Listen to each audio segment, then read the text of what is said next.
Assalamualaikum warahmatullahi wabarakatuh.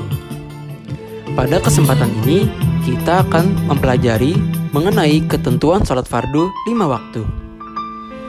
Oh iya, sebelum melanjutkan video pembelajaran ini, jangan lupa ya untuk klik tombol subscribe, like, dan komen. Yuk kita pelajari sama-sama. Yang pertama, pengertian sholat dan hukumnya. Menurut bahasa, sholat berarti berdoa. Sedang menurut istilah agama, sholat ialah ibadah yang tersusun dari beberapa perbuatan dan perkataan yang dimulai dengan takbir dan diakhiri dengan salam dengan syarat dan rukun tertentu. Sholat 5 kali sehari atau disebut juga sholat 5 waktu. Hukumnya fardu ain.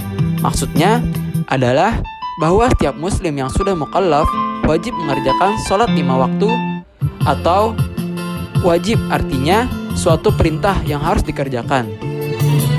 Apabila dilaksanakan mendapat pahala, dan apabila ditinggalkan akan mendapat siksa atau dosa. Allah Subhanahu wa taala berfirman, "Wa aqimus shalah wa atuz zakah," yang artinya dirikanlah salat dan bayarlah zakat. Firman Allah Subhanahu wa taala yang lainnya adalah Innas salata tatanha 'anil fahsya'i wal munkar, yang artinya sesungguhnya salat itu mencegah perbuatan keji dan mungkar. Berikutnya, kita akan membahas tentang syarat salat. Yang pertama, suci badan dari hadas besar dan kecil. Yang kedua, suci badan, pakaian, dan tempat najis. Yang ketiga, menutup aurat. Yang keempat, telah masuk waktu sholat. Dan yang kelima, menghadap kiblat. Nah, selanjutnya kita akan membahas tentang syarat wajib sholat. Yang pertama, beragama Islam. Orang yang bukan Islam tidak diwajibkan mengerjakan sholat. Berarti ia tidak dituntut untuk mengerjakan sholat hingga ia masuk Islam, karena meskipun dikerjakannya tetap tidak sah. Tetapi ia akan mendapatkan siksa besok di akhirat karena ia tidak sholat. Yang kedua adalah baligh.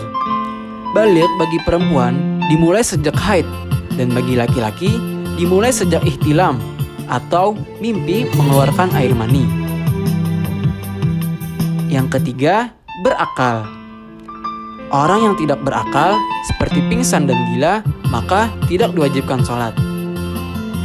Yang keempat adalah suci dari hadas, baik hadas besar maupun hadas kecil. Yang kelima adalah telah sampai dakwah, yakni ajakan atau perintah Rasulullah SAW.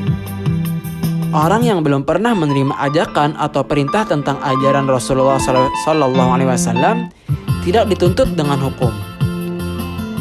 Yang keenam, terjaga. Orang yang tidak tidur atau orang yang betul-betul lupa tidak wajib melaksanakan sholat. Apabila seseorang meninggalkan sholat karena tidur atau lupa, maka ia wajib mengerjakan sholat apabila ia bangun atau telah ingat dan tidak berdosa. Selanjutnya, kita akan membahas mengenai rukun sholat. Yang pertama adalah niat.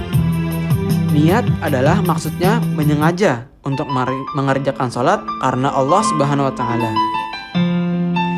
Rasulullah SAW bersabda, "Innamal a'malu binniyat," yang artinya sesungguhnya segala amal itu hendaklah dengan niat.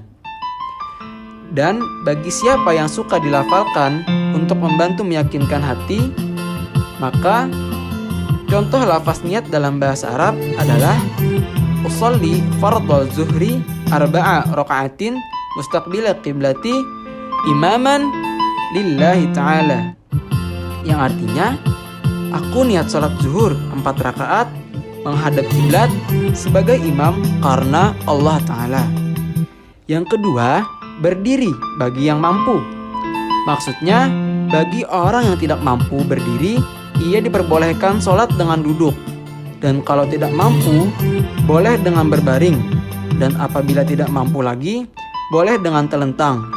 Kalau tidak mampu, maka semampunya, walaupun dengan gerakan isyarat seperti kedipan mata.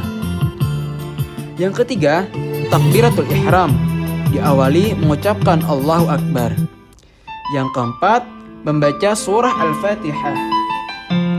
Yang kelima, ruku dengan tumakninah, yakni diam atau berhenti sebentar.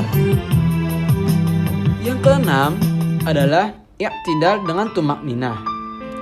Yang ketujuh, sujud 2 kali dengan tumakninah. Yang kedelapan, duduk di antara 2 sujud dengan tumakninah. Yang kesembilan, duduk untuk tasyahud akhir. Yang ke-10, membaca tasyahud akhir. Yang ke-11, membaca salawat atas Nabi. Yang ke-12, mengucapkan salam yang pertama. Dan yang 13 dan yang terakhir adalah tertib. Maksudnya, mengerjakan sholat secara urut dari niat sampai salam, sesuai yang dikerjakan oleh Rasulullah SAW.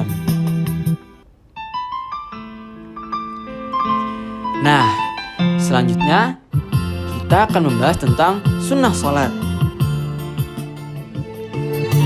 Sunnah-sunnah sholat adalah ucapan dan gerakan-gerakan sholat yang tidak termasuk dalam rukun sholat, tetapi merupakan bagian dari ibadah sholat.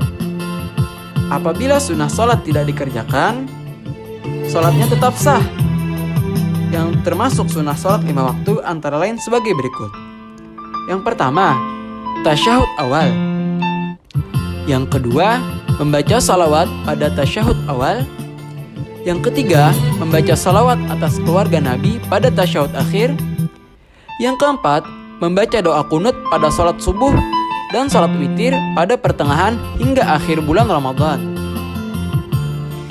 Selanjutnya, mengangkat tangan ketika takbiratul ihram, memandang ke tempat sujud, tumakninah, meletakkan tangan kanan di atas tangan kiri ketika bersedekap, membaca doa iftitah, dan membaca ayat atau surah Al-Quran setelah membaca surah Al-Fatihah. Kemudian mengucapkan lafal amin, mengeraskan suara pada 2 rakaat pertama, meletakkan kedua telapak tangan di atas lutut ketika rukuk, mendengarkan bacaan imam bagi makmum, membaca takbir intiqal setiap ganti gerakan, dan menoleh ke kanan dan ke kiri ketika salam. Yang terakhir, kita akan membahas tentang hal-hal yang membatalkan sholat. Adapun hal-hal yang membatalkan sholat adalah yang pertama, berbicara dengan sengaja. Yang kedua, terbuka auratnya. Yang ketiga, makan dan minum dan sejenisnya. Yang keempat, membelakangi kiblat. Yang kelima, berhadas. Dan yang keenam, tertawa. Dan masih banyak lagi hal-hal yang membatalkan sholat kita. Sekian pembelajaran kita pada hari ini. Semoga video ini bermanfaat bagi kita semua. Sampai berjumpa lagi ya. Assalamualaikum warahmatullahi wabarakatuh.